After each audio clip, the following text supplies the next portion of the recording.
Wow, ang sarap naman ito, guys.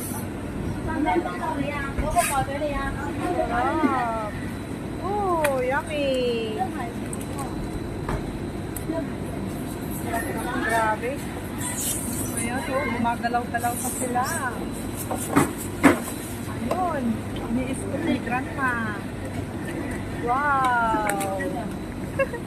Nakakatuwa. Ayun, ayun, mayroon pa isa. Yan. Oh, tumansik.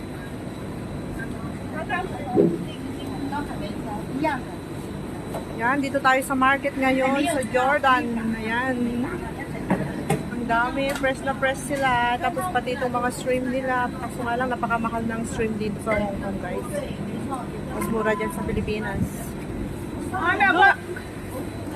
Yan, nilalagay pinaladyaan sa timba ni Grandma.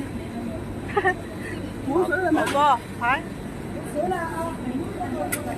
Dami bumibili, oh. Sarap kasi, fresh na fresh siya. Pero parang walang laman to, hindi siya yung ano, yung siksik na siksik. Parang yung ampaw ang karga. Diba? Ang ganda, oh.